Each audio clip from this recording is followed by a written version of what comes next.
Brandon Aiyuk's taking a lot of heat. I mean, he brought it on himself to a degree going on those podcasts, talking about 26 was a slap in the face, or not in those words, but he got the 30 and having a slow start to the season. To be fair, CeeDee Lamb did the same thing with Dallas and is also having a slow start to the season, although not as slow as Brandon. 10 targets in this game, 5 catches, 43 yards. Could have had more if Brock pulled the trigger, but he didn't. And now it's looking like Jauan Jennings might be the best receiver on the team. Was this Mondo Brandon Aiyuk extension a mistake? So first of all, I'm going to say time will tell. It's very early. You have to have a definitive answer 2 games into it. Come on, 3. My bad. Yeah. No. Here's what I'll say. I set you up on that one. Time will tell. But here's my feelings on it right now. Well, first of all, during the broadcast, I don't know where this interview came from or where she talked about it, but it was mentioned. A woman during the broadcast, I don't know who it was talking about Trent Williams, and I guess she asked him, has it been hard to play football after the holdout and missing the entire preseason? And he said it's been extremely hard for him. So this whole question, like, just holding out, missing the preseason affect these players in the regular season, was answered by Trent Williams. Yes, it makes it extremely hard. It makes it extremely difficult, according to Trent Williams himself. We saw it a lot from Nick Bosa last year, and we're seeing it right now from Brandon Aiyuk.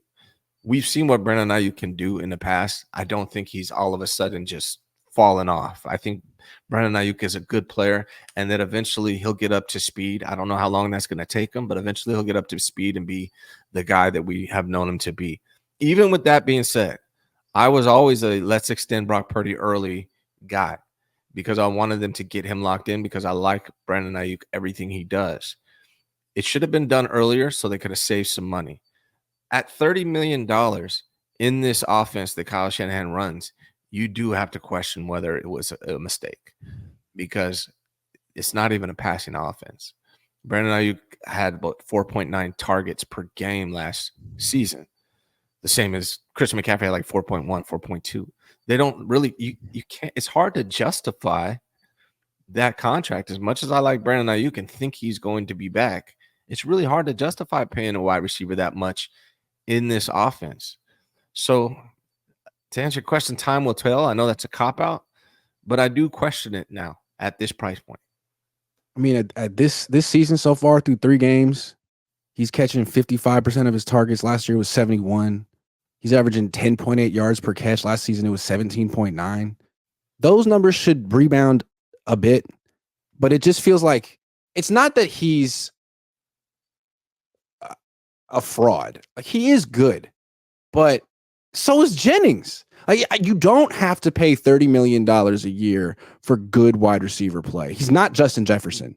You're not getting that level of an impact player. You're getting a good wide receiver. But I mean, Jennings is good. Cowing might be good. Pearsall might be good when he comes back. Like, there's a lot of good wide receivers. And the idea that he was so essential or so not even integral, but like integral, or like he was going to get so many plays were going to go through him the way they do in Minnesota with Justin Jefferson.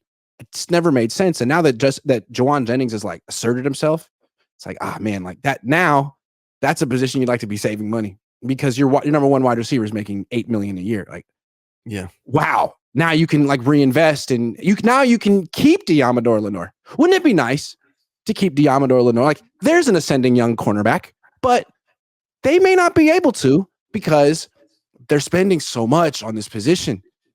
And like you said earlier, like maybe the right move was to like trade Debo. Debo is not as good as Jauan Jennings.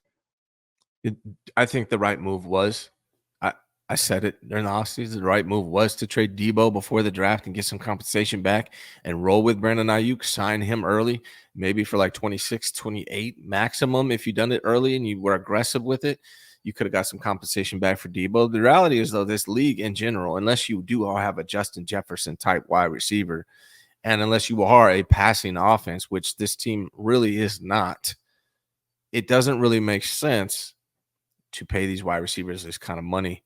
I like Brandon Aiyuk, and I think he was incredible. I think he was underutilized in the Super Bowl, and I think he's a hell of a player. But I just think in this offense, the way they use them, and with the amount of talent coming out of the draft every year, it probably would have been smarter to allocate those funds somewhere else. Yeah. I mean, I'm just looking at Jennings right now. He's averaging 15.3 yards per catch. He's catching 71% of his targets. He's going freaking crazy. He's averaging 6 catches a game. That should go up. And like everyone's talking about Rashee Rice.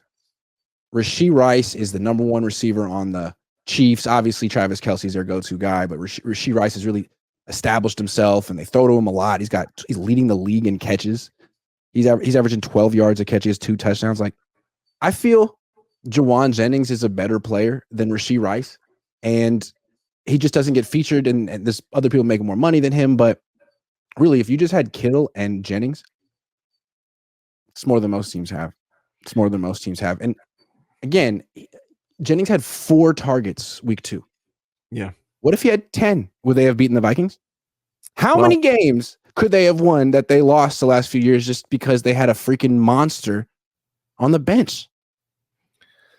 Yeah, to me, man, I don't know. Jawan Jennings, he's getting all the look right now. He was the guy in the preseason that's healthy. If Debo was here, I don't know if Jawan Jennings would be getting as much play. And I think this is a good thing for the 49ers to see that Jawan Jennings has his capability. And they really need to stop forcing the ball to Debo. And I think Debo would be actually more effective if he was more of a surprise for defense. Instead of defenses knowing that the ball's going to Debo all the time. If he was more of a surprise and used sparingly, he could be more effective and probably be healthier, actually, also, which is another thing. But I don't know about this Aiyuk extension. I wanted them to sign Aiyuk because I think he's a very good player. But that was, look, if you went before last season, if you extended Brandon Aiyuk and you made him the 3rd highest player in the NFL, that's $24 million a year. Mm-hmm. That's when the time was right. That's what the Texans did with Nico Collins. You have to jump out early, but because of the delay, he misses the offseason, and now you're paying him $30 million a year. So that's the difference between what would have been smart for Brandon Aiyuk and what they ended up doing with Aiyuk. And now he's got a high contract to live up to. Yeah, like they say in football, you're getting better, you're getting worse. You never say the same. Aiyuk was steadily getting better for 4 years. I mean, he was the guy who, was in perfect condition, came to all the practices. He was the model young player. And then he did this offseason where he held out, and now he's not getting better. He may get better down the line, but he's clearly worse. He's not in the same condition. He's not as fast as he used to be. He's not as good of a route runner as he used to be. He's dropping more passes. Just like clearly got worse because he didn't do enough this offseason. Whereas Jennings clearly is getting better. He was good down the stretch last year. He's a better player now. He had a hell of an offseason and it's paying off. Like, that's football. Just because Aiyuk was better last year, it has nothing to do with this year. Nothing. And I do think Brandon Aiyuk will get better. And if it's not this year, it'll be next year. I don't think Brandon Aiyuk has hit his prime, but he's got to put in his work to get back. If we haven't learned anything, if we have learned anything this year about the 49ers, it's that how important this offseason and just NFL in general, how important the offseason, the training camp, the preseason is for players. And you're seeing that evidently with Brandon Aiyuk and Trent Williams. One more thing I want to mention it before we move on. Look around the league. There isn't a lot of examples of two of the most expensive positions are quarterback and wide receiver. Like every year, it seems like the going rate for a top level Brandon Aiyuk-ish, Brock Purdy-ish player at those positions goes up $10 million. So you got to be certain when you give out those contracts. And I don't see teams paying for both at the same time winning Super Bowls. We've seen teams spending a lot on their quarterback win a Super Bowl, and we've seen teams spending a lot on their wide receiver win a Super Bowl. But I'm not sure you can do both. Because once you're spending 65, I mean, look at the Cowboys. Once you're spending 65 on Dak and 34 on CD, chances are you're going to have the worst defense in the league, which they do. So, or one of them. The Niners aren't there yet, but they're trending that direction, and they haven't even paid Brock yet. So, yeah, man, I think it was a mistake, but time will tell. This offseason, we'll see how the season goes, but this offseason is going to be tumultuous with all these different decisions they're going to have to make. It's going to be extremely interesting. It's going to be extremely interesting.